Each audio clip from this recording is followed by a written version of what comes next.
국정원이 사실이 아니라고 여러 번 공개적으로 발표를 했고 이번에 정부가 바뀌어서도 감사 결과를 정보위에서 보고했는데 일체 사실이 아닌 부분이 확인됐으니까 그 부분은 허위 사실입니다. 송준호 변호사입니다. 증인 지인 명의로 가정채 건물 산 거 있습니까 없습니까? 그 부분에 대해서는 위증하시면 처벌받습니다. 정확히 얘기하십시오. 지금 방금 뭐라고 하셨죠? 증인 명의로 네. 지인 명의로 건물 산 적 있습니까 없습니까? 국정원 돈으로. 재판장님 지금 이런 질문이 재판장님, 서성과 검사도 이 사건이 이 질문이 그러니까, 아니, 주신문과도 관련이 변호사님, 없고 경질된 경위 증인의 공소 신빙성에 사실과도 관련된 관련성이 문제를 없어 반대 신문에 보입니다. 제지하지 말아주십시오. 잠깐만요. 예. 그 질문하시는 거는 계속 질문하시게 할 텐데, 아니 저는 송 변호사님이 갑자기 또 급발진하시는 것 같아가지고. 증인은 국정원 1차장으로 임명되기 전에 2022년 7월부터 잠깐만요. 그 저기 혹시 서 계신 분 반드시 좀 앉아 주십시오. 아, 다 앉아 계신 거죠? 아, 예. 알겠습니다. 예, 계속하시죠. 2022년 국정원 1차장으로 임명되기 전에 2022년 7월부터 2022년 11월 26일까지 국정원장 특별보좌관 특보로 근무를 하였죠. 네. 증제 56호증 2024년 10월 29일자 녹화. 재판장님, 지금 그 변호인께서 신문사항 하나 보고 계시는 것 같은데 뭐 저희한테 공유하실 의향이 있는지 한번 문의드립니다. 아, 뭐 지금 구두로 하시는 거예요? 아니면 혹시 준비하신 거 있으시면? 항을 말씀하셔서 여쭤. 예, 예. 아, 준비하신 게 있으셨네. 예. 예.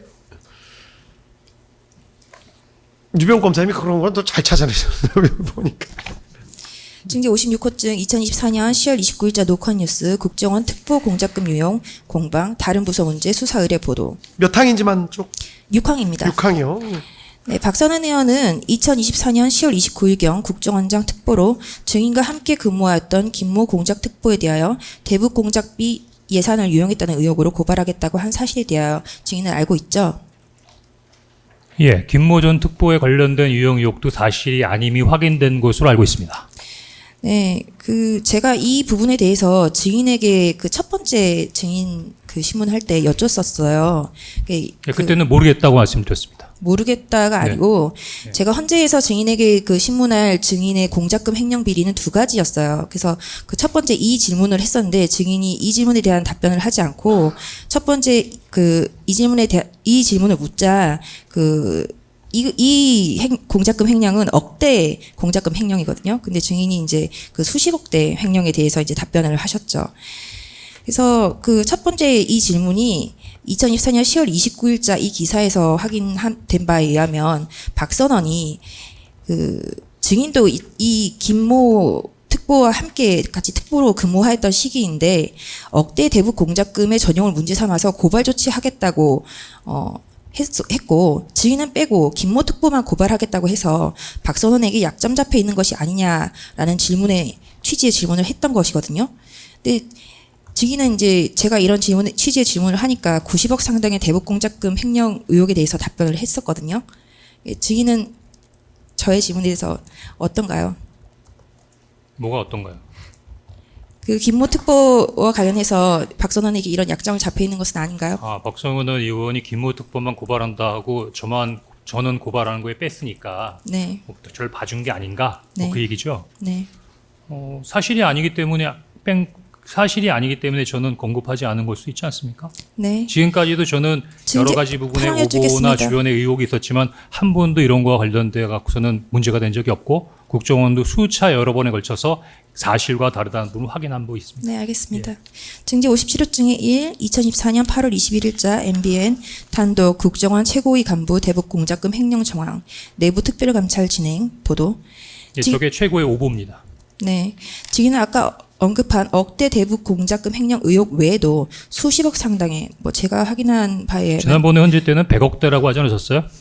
제가 정확하게 확인할 바가 없어서 다시 들으니까 90억이라고 하더라고요. 증인께서도 조금 참고 한번 들어주시죠. 왜냐하면 그 변호사님들은 원래 지난번 헌재에서 다 하셨던 얘기입니다. 그거를 또 재판부는 잘 모르니까. 예. 그 수십억 상당의 대북 공작금 횡령 의혹을 받았지요. 의혹을 받은 게 아니라 제가 차장이 되고 고위직으로 승진하니까 투서가 있었던 걸로 알고 있습니다. 그런 의혹을 받은 바가 있는 거죠, 그러니까. 네, 그러네요, 그럼요. 네, 그 의혹의 내용이 가장채라고 해서 국정원의 공작금으로 해외 건물을 사서 이제 나오는 수익으로 공작비를 쓰는 건데 증인이 임의로 증인의 지인 명의로 그 건물을 샀고 지인이 이를 반환하지 아니하여서 손실 처리가 난 것인 손실이 된 것인데 맞나요?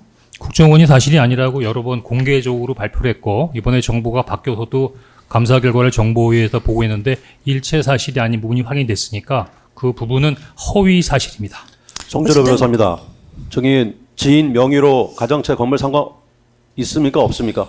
그 부분에 대해서는 위증하시면 처벌받습니다. 정확히 얘기하십시오. 지금 방금 뭐라고 하셨죠? 증인 명의로 네. 지인 명의로 건물 산 적 있습니까 없습니까? 국정원 돈으로. 재판장님 지금 이런 질문이 재판장님, 서성과 검사도 이 사건이 이 질문이 그러니까, 아니, 주신문과도 관련이 없고 경질된 경우에 그 증인의 신빙성에 공소사실과도 관련된 관련성이 문제를 없어 반대 신문에 보이니까 제지하지 말아주십시오. 잠깐만요. 예. 그 질문하시는 거는 계속 질문하시게 할 텐데, 아니 저는 송 변호사님이 갑자기 또 급발진하시는 것 같아가지고 지금 증인 입장에서는 이 부분에 대해서 이게 되게 본인의 명예랑도 관련된 문제라서 아까 분명히 본인 진술로 이 부분에 대해서는 사실이 아닌 걸로 뭐 확인이 됐다. 그런 취지로 말씀을 하셨고, 그 부분에 대해서 뭔가 관련이 있는 거를 물어보실 거면 조금 더 뭐 정확한 뭐를 가지고 말씀을 하시는 게 바람직하지 않을까 싶어요. 그러니까 무조건 어느 부분만 딱 뜯어내갖고 이런 사실이 있습니까 없습니까 뭐 처벌받습니다 이렇게 얘기하시면은 증인 입장에서도 이거 그 부분만 딱 떼내가지고 얘기하면은 이게 뭔 얘기인지 알고 또 그러겠어요. 그러니까 그런 부분은 조금 부드럽게 질문을 해 주십시오. 아시겠죠? 예. 네, 재판장님 서성관 검사입니다. 예. 이 부분에 대해서는 말씀을 안 드릴 수 없는 게 뭐 질문을 가급적 저희도 폭넓게 관련성이 있다라고 인정을 하고 지금 뭐 적절한 이의 제기하지 않았는데요. 이 부분은 2024년 8월 21일자 기사를 가지고 증인에게 묻는 것이고 이 사건과에 관련해서 증인이 경험한 사실에 대해서 홍장원의 경질 탄핵하는 경위야. 것이 아니라 그냥 이야말로 이제 증인에 대한 뭐 인생의 전체를 들여봐서 당신 못 믿을 사람 아니냐 이런 식의 인신공격성에 가까운 질문에 보입니다. 이런 질문은 아무리 반대 신문이라고 하더라도 반대 신문의 범위를 넘어선 것으로 보입니다. 이런 부분은 적절히 제안해 주시거나 근데 이 부분에 대해서는 최소한 증인에게 이 사건과 관련성이 없다면 뭐 증언하지 않아도 된다 이런 취지의 고진해 주시는 것이 마땅하다는 것이 저희 의견입니다. 알겠습니다. 예. 증인께서는 언제든지 본인의 형사처벌과 관련된 내용에 대해서는 증언 거부할 수 있습니다. 그리고 그 변호인께서도 물어보실 때 그런 점을 좀 염두에 두고 물어봐 주시죠. 예. 왜냐하면 중계까지 되고 있는데 갑자기 막 뭐 이런 사실이 있습니까? 없습니까? 그러면 증인 입장에서도 잠깐만요. 이 사건은 그럴 수 홍장원 증인의 메모와 각종군의 증언에 의하여 대통령이 탄핵이 되었고 대통령이 내란 우두머리 사건으로 재판을 받고 있습니다. 그런데 그 지금 홍장원의 증언의 신빙성에 대해서 다투고 있는데 홍장원이 왜 이런 그 진술들을 하였는지 여부에 대해서 다투는데 이런 내러티브가 필요한 것이라서 반대 신문을 준비한 것이고 그 부분에 대해서 특검이 이의를 제기하거나 반대 신문을 제지할 권한은 없는 것 같습니다. 일단은 김계리 변호사님께서 오해하시는 게 증인문을 지금 못하게 한 적 한 번도 없어요.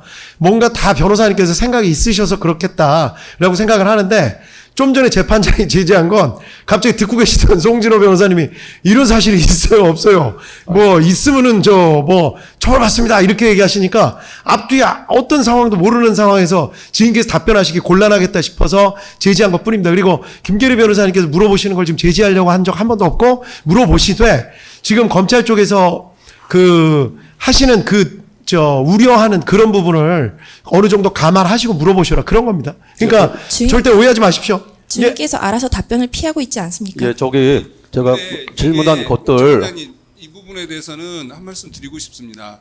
그러니까 지금 뭐 김계리 변호사님께서는 증인의 신빙성 부분을 다투기 위해서 그 증언에 특히 메모와 관련해서 그날 무슨 이야기를 여인영으로부터 듣고 또 대통령과 무슨 이야기를 들었다는 것과 관련해서 그 진술의 신빙성을 다투기 위해서 이렇게 얘기를 한다고 얘기를 하고 물론 그런 기본적인 접근에 대해서는 충분히 변론 과정에서 있을 수 있다고 생각합니다. 하지만 지금 그것도 신빙성 부분을 다툰다는 그것도 한계가 있지 않겠습니까? 모든 걸 다 야당 의원 간의 유착 관계를 다투고 지금 증거 기록 12만 페이지 넘습니다. 변호사님. 무수히 쏟아지는 기록. 변호사님, 일단 상대편 말씀하실 때는 다 듣고 말씀할 기회 또 드릴게요. 그러니까 상대편 말씀하실 때 끝까지 들어주셔야죠. 예. 계속하시죠. 그러니까 그런 어떤 자칫하면 그 변론이라는 과정을 통해서 증인에 대해서 그 증인의 어떤 인격이나 이런 부분들이 지나치게 공격될 수 있는 부분에 대해서는 그것이 제한돼서 조절돼서 신문 사항에 반영돼야 되지 않나. 정말 예. 그런 부분들은 많이 생각을 해주시기 바랍니다. 예, 송준호 그런- 변호사입니다. 그런 관점입니다. 예, 송준호 변호사입니다. 알겠습니다. 잠깐만 김계리 변호사님 좀 전에 뭐 하실 아니, 말씀 있으시죠? 제가 말씀을 드리고 진행을 자꾸, 하겠습니다. 예, 한 말하세요. 가지만, 예. 한 가지만 말씀드리고. 예, 송준호 변호사님. 예. 이거는 제가 뭐 깜짝 놀랐어요. 좀 전에 그 그죠? 증인의 진술의 신빙성을 다투는 문제이고 그다음에 국정원에서 경질된 사유에 관련돼서도 탄핵 사유로서 반드시 질문을 해야 됩니다. 저는 한 가지만 질문하겠습니다. 그 지인 명의로 가장채 구입한 적이 있으십니까? 없으십니까? 뭐 다 곤란하시면 제 명의로. 아니요. 증인의 지인 명의로. 그거 답변 안 하셔도 돼요. 아니요. 제가 한- 없습니까? 보기에는 의도가 있어 얘기하는 건데 그게 어떤 거와 관련된 사항입니까? 아니 그러니까 있습니까? 없습니까? 그러니까 답변 어떤 안 하셔도 거와 돼요. 관련된 사항인지 알아야 제가 답변을 할 거 아닙니까? 아니 그러니까 그것만 확인해 주시면 됩니다. 이 기사에 나와 있는 내용이 사실입니까? 아닙니까? MBN에 나온 기사와 노컷뉴스는 오버라고 말씀드렸고요. 예, 그럼 지인 명의로 가정채를 산 적이 없다 이렇게 이해해도 뭐와 되겠습니까? 관련된 부분에 대한 내용입니까? 그러니까 답변을 하십시오. 거기에 그런 내용이 있습니까? 예. 네.